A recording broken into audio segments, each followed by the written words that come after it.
bit excited. I want to get the heavy stuff out of the way first. I need to ask you guys, how long is this war going to go on for? Woo! Woo? No. Are you happy about the war? No, ooh as in yikes. Ooh, as in yikes. I mean, it's been weeks now. Dozens of attacks, casualties on both sides. But TikTok teens keep raiding the Church of Scientology. Have you guys seen this?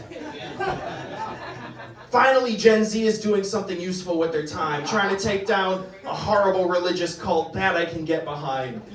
And their battle cry when they charge into the gates of the Scientology church has been, "Open the Strait of Tom Cruise!" Free that man. He is not doing well. You can't tell by my getup. I do love going to concerts. I always have a great time. It always bothers me, though, when you don't see or smell anybody smoking weed at the concerts. Can anybody get behind this? Because I'm always doing it myself. This guy knows what's up. Yeah, you just smoked weed before you came in here, didn't you? Yeah, me too, buddy. But I'm always doing it. It makes me feel awkward and uncomfortable, like I'm the only one, like people are staring at me, they're judging me. I gotta tell you, that's the last time I see the Wiggles live. Bunch of fucking squares in that crowd, I tell you. Don't smoke weed by my kids. Well, don't bring your kids to the pit. Fruit salad, yummy, yummy. That is my jam, by the way. I get down to it. I was at a concert the other night, actually, having a cigarette outside. A woman approached me. She asked to buy one. She said, "I don't have $1, but I could give you something else." Ooh. Yeah, ooh, that's what I said. Curiosity got the better of me. I said, "Well, what's the something else?" She digs around in her purse. She pulls out to hand me a condom. I said, "If you're offering what I think you are, you're way overpaying for that cigarette, lady. Mine ain't worth that much." I was on my way into the bank the other day. I was walking past an older woman who was coming out. She dropped a fat wad of money on the ground and didn't notice. I'm not gonna lie, the devil came onto my shoulder, you guys. He's always there, but this one he definitely piped up for, and he said, "Come on, Daniel. You work hard. This is your withdrawal. Take it. Buy yourself something nice. Get a pair of shoes. Buy yourself a pair of Gucci shoes. You never wanted Gucci shoes before, but you never took a wad of money off an old lady before. Do it, get the shoes." Of course, the angel has to pipe in on the other shoulder, and he says, "You know better than this. Remember that time you found a wallet, turned it in, your mom was so proud of you? Remember that and do the right thing." I said, "All right. Excuse me, ma'am, you dropped your money over there." She says, "Oh, Lord." Runs over, picks up her money, raises it in the air and says, "Thank you, Jesus," and walks away.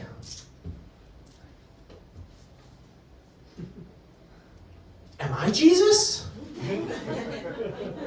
I know if you squint real hard, I kind of look like the guy, and what I did was pretty Christ-like. We can all agree on that, right? But I guess I'll just take the credit for it. Go back about my day. Angel popped back on my shoulder. I said, "Hey, Angel, you saw what I did? The right thing? You're going to tell Jesus about that?" Jesus heard what you did. He said, "Stop taking credit for his deeds." Taking credit for his deeds, but I returned the money. He said, "Well, the Lord does work through other people."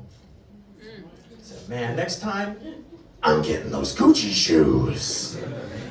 Look fly as fuck for the devil. I like to do a little bit of traveling. I love to go international. If you guys want to know how to get all your friends and family worried about you, travel to Mexico the day after that big cartel attack. When I heard that cartel boss got whacked, I started looking up flights immediately. You wouldn't believe the deals you get when the airport is on fire. They call that the fire sale. But I played it safe. I went to the other side of the country. I visited a place called Isla Mujeres. Don't know if I got any Spanish speakers in here, but that translates to the island of women. When I heard that as a single man, I said, "Dear God, I hope so." So I'm over there, trying to meet some ladies. I encountered a German woman. I'm like, "Oh, these are my people," get to chatting. And she says to me, "It is so unfortunate what is happening in your country with your government and your president. We would never let this happen in our country." So you mean never again, right? Just casually forget Adolf Hitler was a guy. "Oh, of course not, of course not. You ain't getting past me, lady." I was down there with my best friend. He had his daughter with him, and she's like my niece, and we go to the beach. We're having a great time. We're building sand castles. These two gorgeous women approach my friend and I. Before I could even start spitting any game, one of them says to us, "You guys are such great dads to your daughter. You make such a cute couple." I said, "Tyler, they think we're gay dads." Didn't bother me that they thought I was a gay dad to my niece, but then they thought I couldn't get a more handsome husband than my best friend. Way out of that guy's league. By miles. I never had a specific type of lady that I like to date. I'm into all types. I date women, like when you go to Baskin Robbins and you try all 31 flavors of ice cream. Then when you get to the end, you go, can I taste chocolate again? I forgot what that was like. Always double dip chocolate if you know what's good for you. But for a little while, I actually dated a trans girl. And I would have seen her no different as any other woman I would have dated. I like to please a lady. I wanted to go down on her. But she didn't let me and told me to my face, and I quote, "If you suck my dick, I wouldn't feel like a real woman." Seems Proved in my mind beyond a shadow of a doubt that's absolutely a real woman. Because what man do you know turns down a blowjob? Especially from me! My mouth is huge!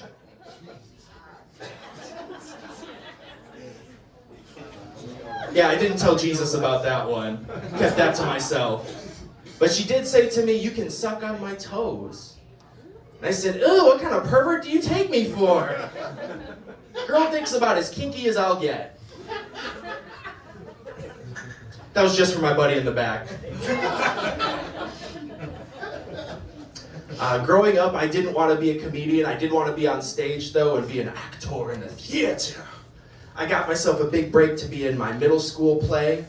Only problem, this was a Black History play, and I was the only white kid in my school. You guys want to know who they made me be? The bus driver that kicks Rosa Parks off of the bus.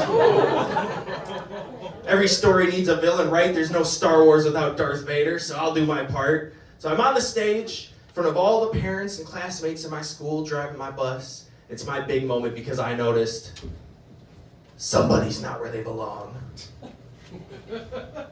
I'm in character, you guys. So I go to Rosa Parks, future civil rights leader, and say, "You either gotta get out of your seat or I'm calling the police." And she doesn't go. I call the police officer to arrest her. You know who that is? It was me. I changed my costume. I climbed back on the bus and I took Rosa Parks to jail. Some might say you couldn't have had civil rights without me, so you're all very welcome. They actually did give me one more role in this play, which I thought might be a little bit of redemption. I got to be President John F. Kennedy and give a speech. Practiced front to back, ask not what your country can do for you. I thought it would get me a standing ovation. But I should have known the convertible ride past the grassy knoll was going to be a setup. When that dropped into the script, I was a little bit concerned, you guys. I grew up as Catholic. Anybody in here grew up in the church? Yeah, few of you aren't sinners. That's okay, still practicing? No, it's... yeah, that's about the face we all made when we got out, right? But I grew up as a Catholic. You learn a lot of things about them from a very early age. Lots of Catholics are alcoholics, believe it or not. Makes a lot of sense if you think about it, because what other religion makes you drink wine at 7:30 in the morning on a Sunday? Sure, we could call it the blood of Christ to feel good about ourselves, but let's be honest. We're a drink deep by the time we go to brunch. And once we get to brunch, I'm just ready for some mimosa of Christ. If you guys haven't had that breakfast drink, it is champagne, blood orange, and internalized guilt as the garnish on top. It goes down smooth for any Catholic mass. I love it. But the last time I went to church was in high school. Took a tab of LSD before I went. Y'all haven't tried it before? Oh, it's a trip, let me tell you. I mean, everybody in there thought they were talking to God. I had the motherfucker on speed dial.